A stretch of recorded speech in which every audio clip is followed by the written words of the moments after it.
a história do Brasil foi só bandidagem, escravidão, sangue e horrores? Não. Foi isso que era bastante contextual, dizia respeito ao que existia na época e também foi uma história de grandes feitos, de heroísmo, de virtude, de exemplo, de sabedoria, de erudição, exemplos que até hoje fariam bem a gente recuperar. Então, assim, eu quis trazer, aí o pessoal achou, mas a gente criou com a Brasil Paralelo, com o Brasil Última Cruzada, um negócio, sei lá, heróico demais, muito diferente. Gente, o revisionismo que fala, revisionismo. Né? Vamos pensar numa coisa, olha só, você passa na escola anos e anos como público cativo de professores de história falando mal do Brasil. Não estou dizendo que todos fazem isso, mas é considerável. Não a grande maioria. Isso o português chegou aqui, matou os índios tudo. Dom Pedro Exato. Querem os ouro, é isso. Querem pesquisa? Tem uma pesquisa que a revista Veja fez anos atrás, que foi perguntar qual era o ídolo de professores de história. Pegou uma amostragem estatisticamente relevante. E era Che Guevara. Então, assim, só para vocês entenderem que eu não tô exagerando. Né, que tem professor de história que diz, é um exagero isso, tem um monte de professor de história sério. Claro que tem. Mas é considerável o número de professores de história em escola que são... Qualquer um que faz uma faculdade humana sabe disso. Beleza. Então, aí a gente passou por isso. Crianças e adolescentes, público cativo de professores maldizendo o Brasil. Porque o que eles querem falar bem? Eles querem falar bem de uma certa revolução. É isso que eles querem. Heróis, para eles, são aqueles que fazem uma revolução. A revolução é nacional... quando é conveniente, porque em geral é algo internacional, o elo é de classe, né?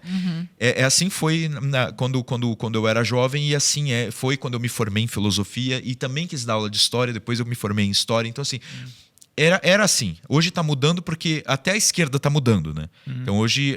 Mas você já sentia a doutrinação naquela tua época lá? Nossa, mas total...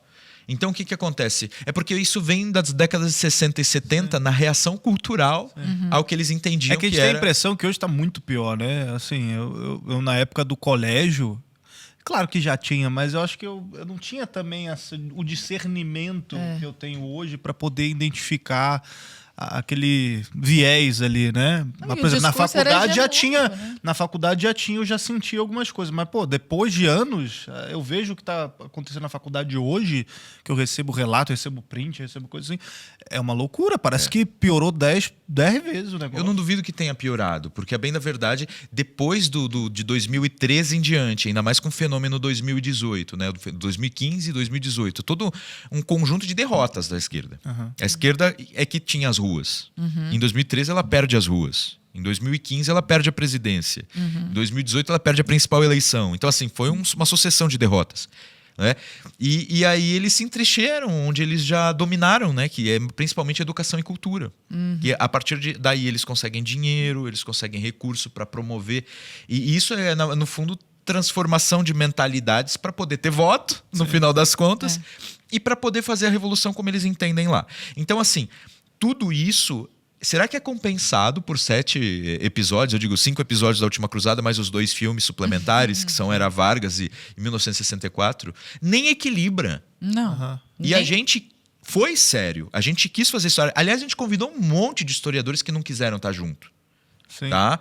Então tem isso também, que eu sei que eu participei. Eu ajudei a coordenar o movimento para construir a Última Cruzada. Não equilibra, Nogueira, mas a gente já recebeu muitos relatos, inclusive de brasileiros que voltaram a morar no Brasil por conta do Brasil Última Cruzada. Olha só, que beleza. A BP já recebeu vários desses relatos. Isso é muito bonito. Da galera que se sente, cara. Porque eu mesmo, quando assisti, na época que eu assisti o Última Cruzada, eu não trabalhava aqui ainda, né? Eu comecei a trabalhar um pouquinho depois, logo depois do Pátria Educadora. Mas eu lembro de assistir, cara, com meu pai. O meu pai era meio rato de YouTube, assim, ele foi descobrindo, ele que me apresentou. Que legal! E ele falou, vê esses garotos estão falando de negócio aí que eu concordo, meu filho. Os dois fritaram a cabeça juntos. Cara, e a gente comprou na época, porque não tinha plano patriota, tudo veio depois. Assim. E aí era que você pagava pra ter acesso às entrevistas e tal, e a gente pagou e sabe, acompanhou.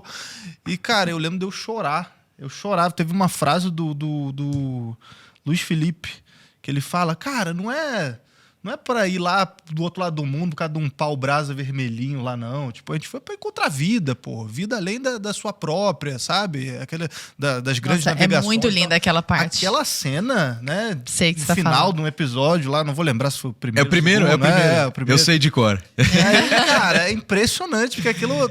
Pô, você sente aquela energia, tipo, você sente no coração. Caraca, meu país é foda, entendeu? O Brasil é foda, do caralho, olha o que os caras fizeram, entendeu? Eu acho que esse é o sentimento da galera que assiste, né? Falando